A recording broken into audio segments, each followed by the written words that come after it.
Hi, good morning, everybody.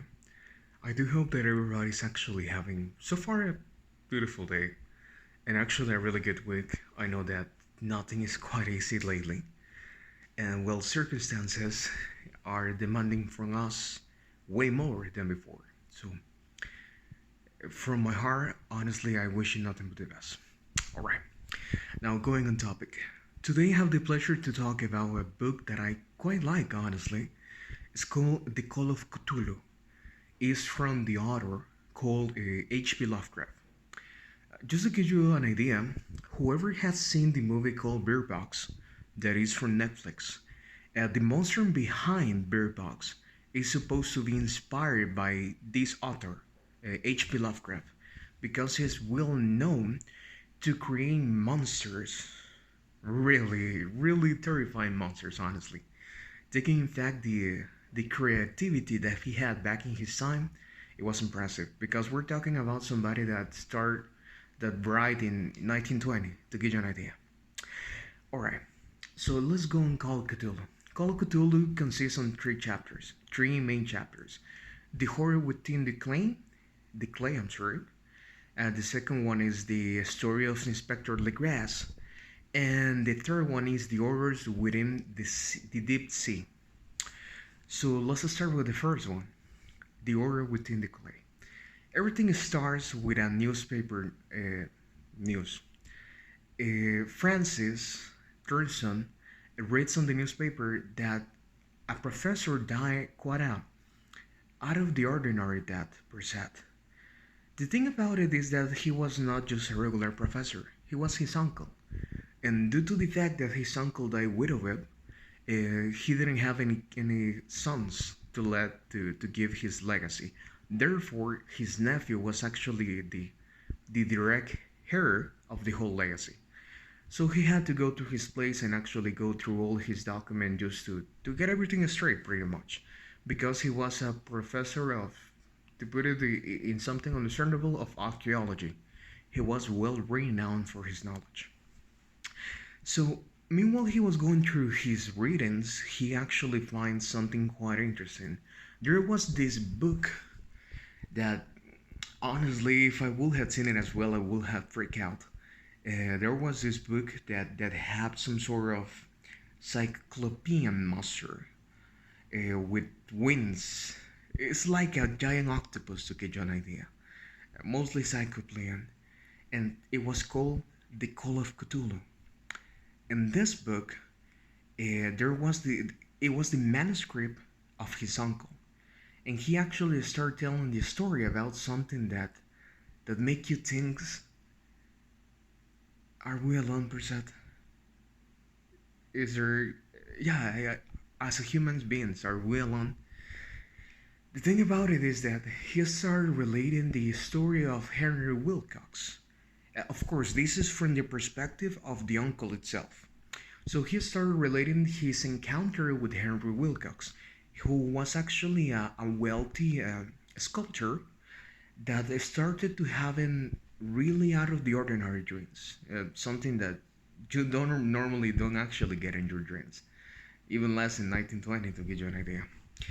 And due to the fact that he was a sculptor, he was able to translate his dreams into actually statues and so on.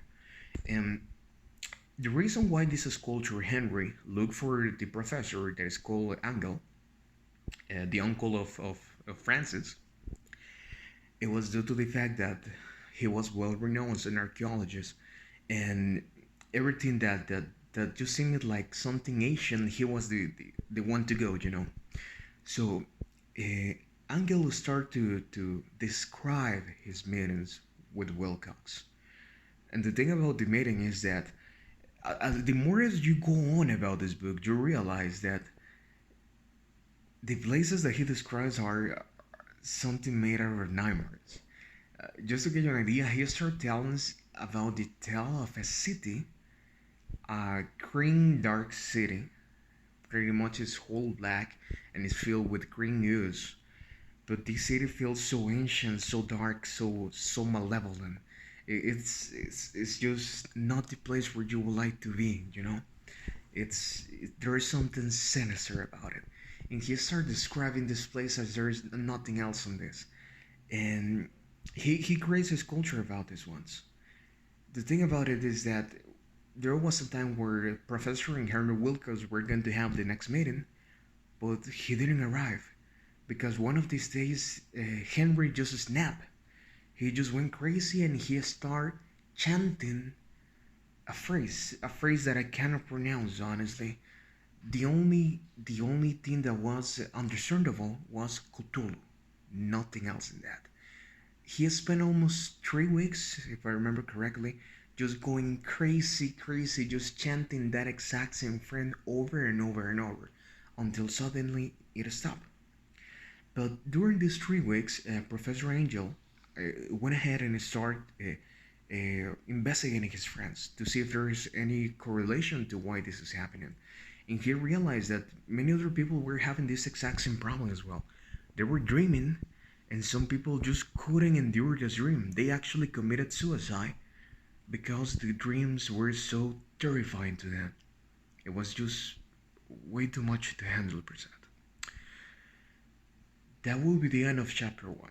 Chapter 2, the story of Inspector Legras. This is a little bit more dark, percent. Inspector Legras tells a story about a cult.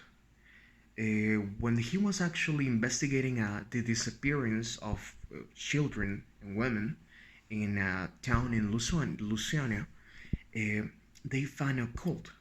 Now, this cult was sinister. It was way too sinister. Um, because the way that they described the cult is that they were pretty much just sacrificing these women and children in a quite an horrific way. Something that definitely not to be seen. And keep in mind that everything is being told by Inspector Legras to also a meeting of scientists, so he can go ahead and share his knowledge. And he starts describing the cult, and that the cult had something quite unique. All of them were praising a statue of a monster that was cyclopean, had wings like dragon, was giant, was really big, and pretty much looked just like a giant octopus per se. And it was called the Great Old One, the Asian. And they start chanting something that same as before I cannot pronounce, but this was longer. And the phrase itself together it means Cthulhu is dead sleeping on Ryalet and he's awaiting to be awakened. Something around that phrase. It doesn't make sense at the beginning because it says that Cthulhu is dead, is sleeping in Ryalet, awaiting to be awakened. Now, how it's something that is supposed to be awakened? Later on, it will make sense. The thing about it, after the inspector went ahead and shared his tale with the scientists, one of the scientists was called because 20 years before the inspector had shared the story, he went to Greenland, pretty much just miles away from the United States, because the inspector had experience in the United States. He went to Greenland and he found a cult of Eskimos. And the thing about the Eskimos is they have the exact same chant that the Cthulhu is dead, is sleeping on Rylet and is waiting to be awakened. That's about it. Same as the exact same cult before. They were cruel, they were violent, they were grotesque, they were cannibalism. They were just out of your mind, completely radical, completely crazy.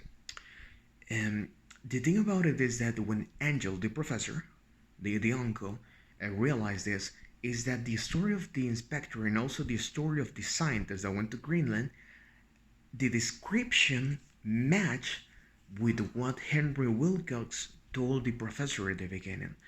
The description of the city, the description of the monster, and so on. So, and that was the whole manuscript. That's how it ended.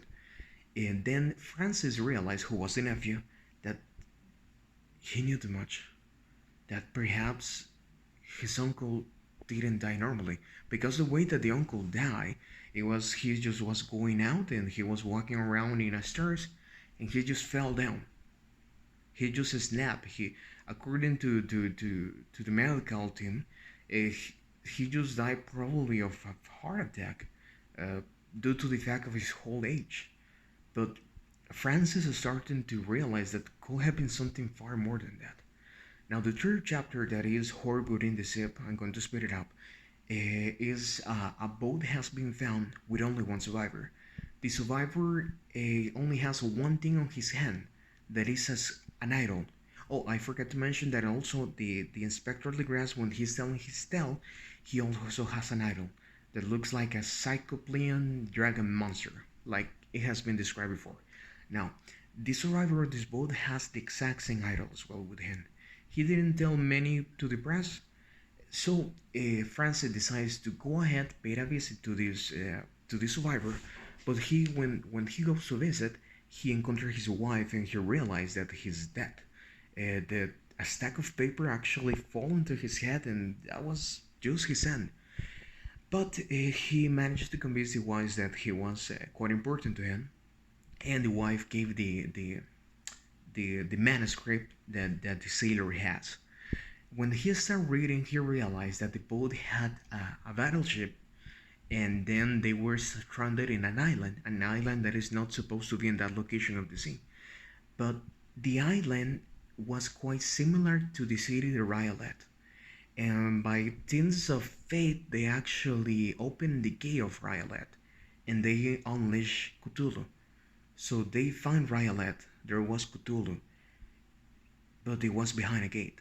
Somehow they managed to open it, and when they were able to do that, Cthulhu awoke, and he just went free into the world. The story goes on that pretty much because of something that happened in between is that Cthulhu was actually in prison, was a game, probably trap per se, not in prison, trap, just for a moment. But Francis realized that now he knows too much. That pretty much everybody that has died at this moment is because of the knowledge of they have of Cthulhu. So that's the end of the book. It's I I need to stand myself, but I'm not going to do it because of time. But it's definitely a good read, and actually makes you think: do we have anything else beside us? Do you believe in God? Do you believe in evil? Do you believe in ghosts? Do you believe in Asian beings? I don't know. But it's quite entertaining, and definitely H.P. Lovecraft knows how to write a really good monster, honestly. So thank you so much for your time. Have a wonderful day and take care of yourself. Bye bye.